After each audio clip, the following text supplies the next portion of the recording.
Welcome to the MCAT Multimedia Series and to MCAT's Introduction to Sociology. Sociology is the study of human societies. If you've ever wondered why crime occurs, why some people live in poverty while others have plenty, or even why humans do the most mundane things, then you are thinking like a sociologist. Sociology teaches us that seemingly natural events or actions may really have social causes.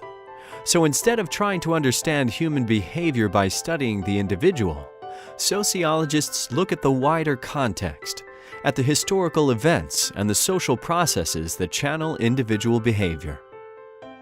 Being a sociologist means using what the American sociologist C. Wright Mills called your sociological imagination.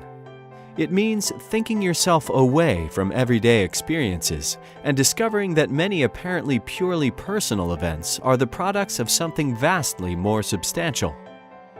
The sociologist's task, Mills wrote, is often to make public issues of what are presented as mere personal troubles.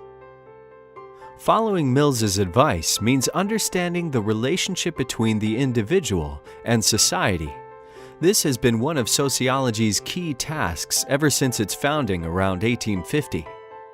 It was Auguste Comte, inventor of the term sociology, who first argued that it was possible to study society scientifically and to attempt to uncover the laws that direct individual behavior. Another Frenchman, Émile Durkheim, argued that sociologists should focus on discovering social facts, which he defined as rules that channel behavior and exist independently of the individual.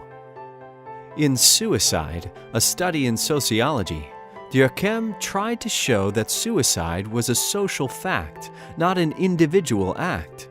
Using quantitative data to compare suicide rates to religion and marriage rates in different countries, he argued that external factors could account for even the most deeply personal of acts.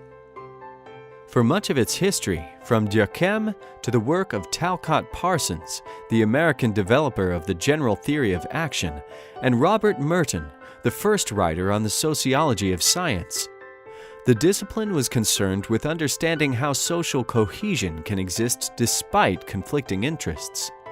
It focused on how institutions and norms regulated individual behavior to achieve a functioning society.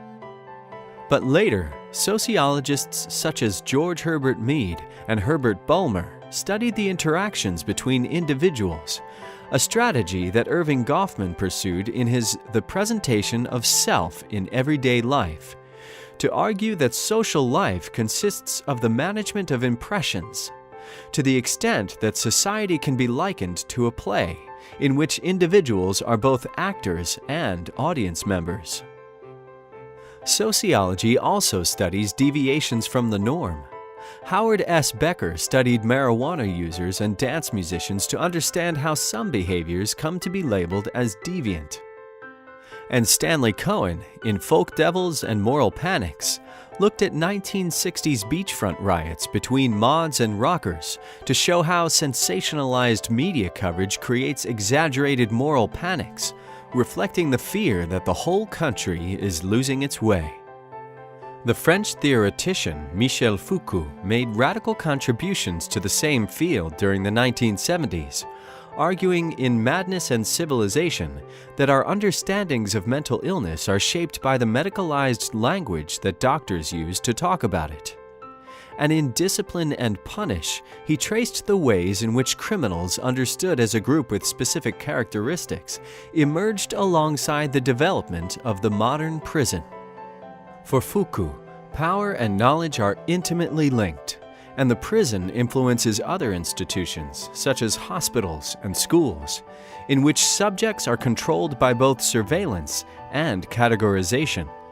His ideas have proved enduringly influential and have been extended to help us understand the fundamentals of the world we live in. Edward Said developed Foucault's thinking to argue that the West constructs the East, portraying it as both different and inferior, and that this in turn both enabled and justified European colonialism. Do individuals have the power to control their lives, or are they constrained by societal forces? Is conflict normal or pathological, and where does our knowledge of society come from? MCAT helps you to understand not only the world that we have built and live in, but also sociologists, the scientists of society. Come inside to find out more. MCAT. Learn better, think smarter, aim higher.